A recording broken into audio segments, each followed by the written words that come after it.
मोटी मोटी तोते की चोंच मोटी, तेरी चोंच मोटी, मोटी चोंच वाला तोता, तोते की चोंच मोटी। उगता भी मिठू तोता गौरी कवि के पास आ जाता है। मेरी चोंच मोटी और बड़ी है तो इसमें मेरा क्या दोष है? तुम तो हर समय ही मेरा मजाक उड़ाती रहती हो, मेरा बड़ा गुस्सा करते हो। सारे जंगल के पक्षी तुझे बड़ी चोंच वाला कहते हैं, मैं भी कहूँगी मोटी मोटी मोटी चोंच वाला तोता, तोते की चोंच मोटी मोटी। गुस्से में मिठू तोता वहाँ से चला जाता है। कबूतर और चिड़िया पेड़ की डाल पर बैठे हुए बातें कर रहे थे। चिड़िया कल मैंने एक अमरूद देखा। मिठू ने कहा हम ये अमरूद मिलकर खाते हैं, मगर तुम तो जानती हो उसकी चोंच कितनी बड़ी है। इसने 2 चोंच नहीं मारी और सारा अमरूद खत्म कर गया। कबूतर उसकी चोंच मोटी है और बड़ी है तो काटेगा भी बड़ा ही। तुम्हें किसने बोल दिया कि तुम उसके साथ अपना भोजन मिल बैठ कर खाओ? चिड़िया तुम तोते से कहो कि मेरा अमरूद वापस कर दे। ठीक है, मैं जाती हूँ और उस तोते से बात करती हूँ। चिड़िया तोते के पास जाती है। तोते, कबूतर के साथ अच्छा नहीं किया तुमने। मैंने क्या किया है? मैंने तो केवल 2 बार ही चोंच मारी थी अमरूद पर, वो तो कई बार अमरूद खाता रहा था। तुम्हारी चोंच बहुत बड़ी है, तुमने 2 बार ही चोंच मारने पर सारा अमरूद खा लिया। बड़ी है जिसे कहो यही कहता है कि तुम्हारी चोंच बड़ी है। अगर चोंच बड़ी है तो इसमें मेरा क्या दोष है? तोते गुस्सा मत करो, तुम जाओ और एक अमरूद ढूंढ कर ला दो और कबूतर को दे दो, हिसाब बराबर हो जाएगा। ठीक है, मैं ला देता हूँ उसको अमरूद। फिर एक दिन चिड़िया, कबूतर और गौरी कवि बैठे हुए थे। वहाँ बुलबुल आ जाती है, उसके पास गर्मा गर्म खिचड़ी थी। दोस्तों, मैं तुम सबके लिए खिचड़ी लेकर आई हूँ, चलो आ जाओ, हम सब मिल बांट कर खिचड़ी खाते हैं। वाह वाह मेरी मोटी बहन, मुझे तो भूख भी बड़ी लगी है और मेरी मोटी बहन खिचड़ी भी बना कर आई है। फिर सब उस खिचड़ी को खाने लगते हैं। वहाँ पर तोता भी आ जाता है। लो आ गया, वो मिठू तोता भी आ गया। देख लेना, एक ही चोंच में सारी खिचड़ी खत्म कर जाएगा। मिठू, तुम यहाँ क्या करने आए हो? मुझे खिचड़ी की खुशबू यहाँ खींच लाई है, मैं भी खिचड़ी खाऊंगा।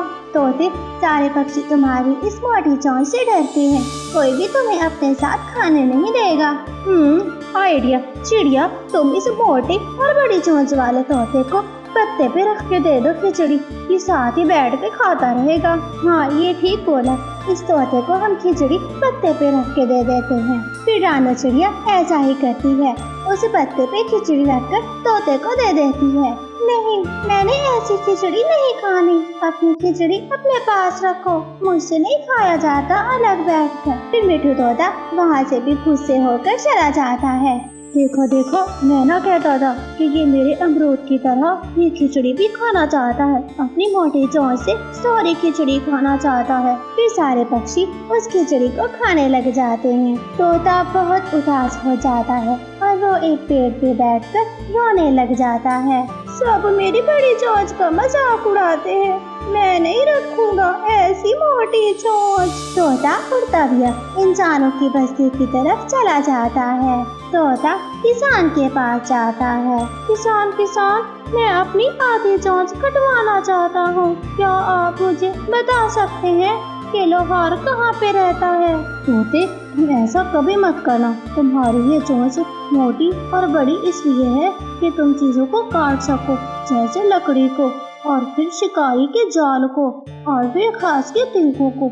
ये तो बहुत बड़ी काम की चीज है। नहीं चाहिए, मुझे ऐसी गंदी चोंच नहीं चाहिए जिसकी वजह से मेरे साथ कोई बैठकर खाना भी पसंद ना करे। बस आप मुझे यही बता दीजिए कि मुझे लोहार कहाँ पर मिलेगा। ठीक है, जैसे तुम्हारी मर्जी, तुमने अब फैसला कर ही लिया है तो मैं भी बता देता हूँ। यहाँ से सीधा जाओगे, जहाँ पर तुम्हें भट्टी का धुआं नजर आए तो समझ जाना कि ये लोहार की ही दुकान है। तोता वहाँ से उठता है और लोहार की भट्टी की तरफ चला जाता है।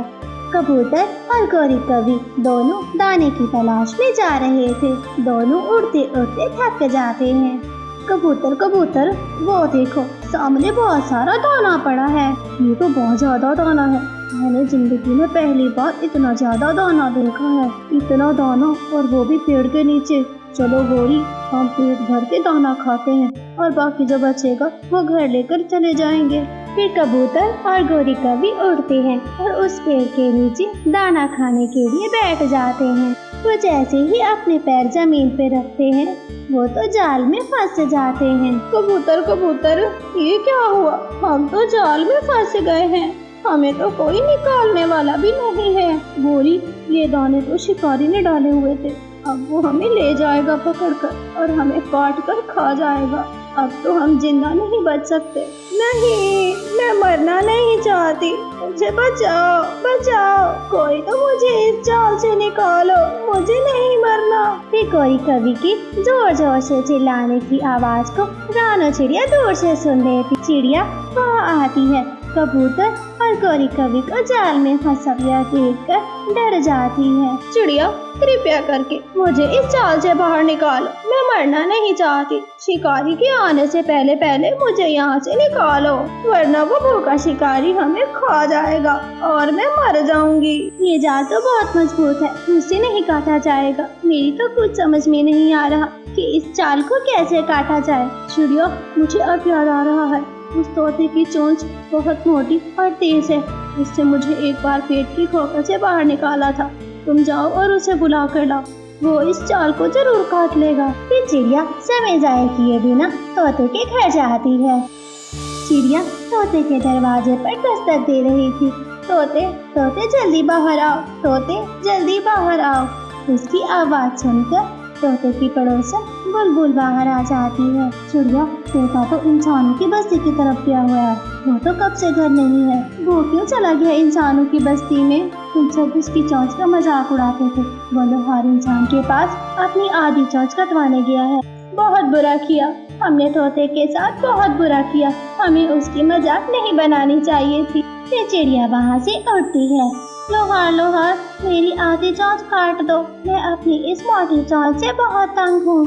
अरे तोते, मैं तो तुम्हारी चोंच काट लूँगा, जरा ये बताओ तुम इसके बदले में मुझे क्या दोगे? लोहार, मैं तुम्हारे लिए अपने जंगल के मीठे मीठे अमरूद लेकर आऊँगा। इस चोंच के काटने के बदले मैं तुम्हें ढेर सारे अमरूद खिलाऊंगा। हाँ फिर सही है, मुझे लाल लाल अमरूद ला कर देना, वो मुझे बहुत पसंद है। फिर लोहार अपनी आरी उठाता है। वो तोते की चोंच काटने ही वाला था कि वहाँ रानो चिड़िया भी आ जाती है।